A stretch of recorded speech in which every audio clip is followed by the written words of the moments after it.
All right, so today I'm going to go through the evens with you. Hopefully you tried these last night and submitted your work. For number 2, we see that cosine of theta is -2/5. Cosine and secant are just reciprocal, so all you have to do is just flip it over. And that's it for that one. For number 4, it wants us to sketch the given angle in standard position.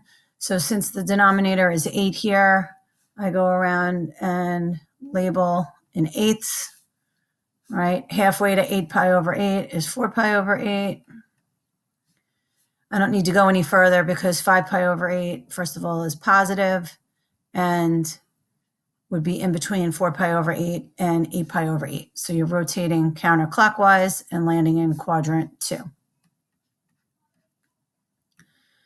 Then it's saying state the least positive measure of an angle and the largest negative measure of an angle coterminal. All right, so coterminal angles are angles that would land on the same terminal side. So this angle here rotated from standard position, and this is its terminal side right here. So you could have an angle that rotates clockwise and lands on the same terminal side, or you could go around a full rotation and then another little bit to land on the same terminal side. So how we do that is for coterminal angles is we take the angle and you would add a full rotation or subtract a full rotation. And that's how you're going to get the least positive, by just adding one full rotation, and the largest negative by subtracting one full rotation. So our angle here is 5 pi over 8. If I'm going to add 2 pi to that, I want to add, with common denominator, 2 pi in eighths would be 16 pi over 8. So we're going to get 5 pi over 8 plus 16 pi over 8, right? Common denominator. So 21 pi over 8. That would be our least positive coterminal angle.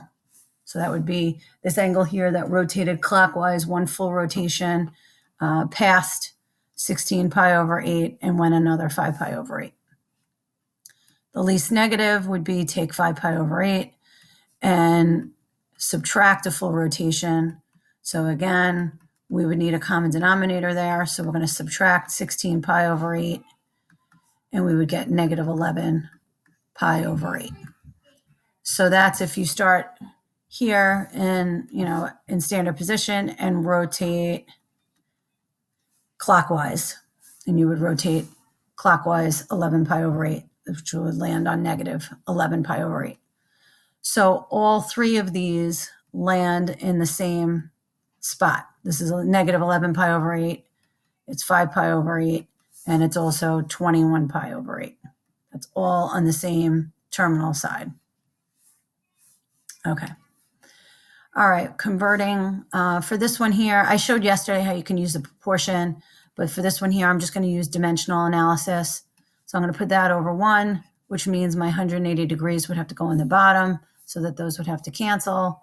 And then, of course, pi radians is to 180 degrees. So that's our conversion. And then you multiply across, -140 pi over 180. So now this is in radians now, because the degrees canceled out. And how I would do this in my head, the reducing is I would, first of all, divide them both by 10, and then look to see that 2 goes into both of the 14 and the 18. So it's -7 pi over 9 radians.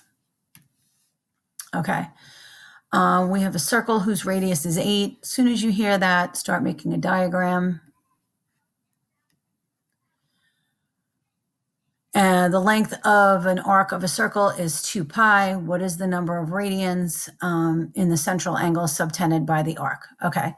So even though this isn't drawn to scale, because I know 2 pi is all the way around, this is just one of these sort of pizza pie pieces questions where you have an arc subtended by an angle, right? So this is the arc length, this is the radius, and then the angle here is theta. So this is the situation where you have the angle in radians equals the arc length divided by the radius. So the length of the arc is 2 pi. Oh, okay. So actually the length of the arc, the arc is what we have is 2 pi. So since this is a length, this is like 6.14, right? So 2 pi, 2 times 3.14. That's approximately how long that arc length is. So the 2 pi goes in for the arc length. So be careful here. Don't make the mistake that I just said before. I was talking about it with an angle. It's not. It's the length of the arc. All right. And then the radius is 8. And we're solving for the angle. So now all you have to do is just reduce, and you would get pi over 4. All right. So don't just assume when something's in terms of pi that it's the angle. Okay. All right. So unit circle, as soon as you see that, you're going to start thinking about the fact that the x value of any point is cosine and the y value is sine. It's giving me my angle. I would make my own diagram. So I need to graph negative pi over 3. So that means I'm going to make this 0. Instead of negative pi here, it's going to be negative 3 pi over 3. Halfway there would be negative 1 pi over 3. So that means if I rotate clockwise, which is negative pi over 3, I'm landing in quadrant 4.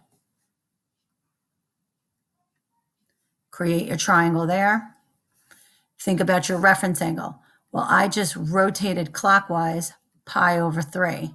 So your reference angle right there is pi over 3. Okay, before you go any further, let's label, just get rid of this so it's not so messy. Let's label, oh, by the way, reference angles are always positive. So this reference angle right here, even though we rotated clockwise, it's still pi over 3 when it's inside of our triangle. The reference angle is always positive. All right. If we go right, positive, down is negative, hypotenuse is always positive. This is our pi over 3, pi over 6, special right. Across from pi over 6 is 1. Across from pi over 3 is rad 3. Now it's negative because where it is. And across from the hypotenuse is 2. Across from the right angle is 2. Okay. So if we are looking for the value of y, we know that's the y value of that point, that it would intersect right there. So that means we need the sine of negative pi over 3. And how we're going to do that is we make the triangle, and now we're going to use pi over 3 to represent negative pi over 3. And all I have to do is opposite over hypotenuse. So it's negative rad 3 over 2. Once you've confirmed that you're in quadrant 4, this doesn't really help me out here because they're all negative. Remember that sine is always negative in quadrant 4. So if they happen to have any positive answers in the multiple choice, you could have eliminated those. But it's all about the diagram. It's all about coming up with the diagram. And in this case, using the fact that sine was y, using our special rights, you can come up with the value of that, the y coordinate of that point. Okay. This one here, so now this point here is special, right? So if we look at the point negative 1, 0, which is right here, doesn't really give me much else about this point, but knowing what I know and all the things that we've been using, right? If we have an angle that lands and intersects there, basically what we have here is the unit circle, right? The unit circle has a radius of 1. So if I went left 1 and hit negative 1 over 0, then we are on the unit circle, and I can use all the things about the unit circle that I use. All right. And what do I use when it's a unit circle? Well, cosine is x, sine is y. So if I'm looking for cotangent, I'm going to have to just think about this a little bit with all our identities, right? So tangent is sine over cosine. So that would make cotangent cosine over sine. And then here comes the unit circle. Cosine is x, sine is y. So the cotangent at this angle, which by the way would be pi, at this point that it intersects, which is -1, 0, would be undefined.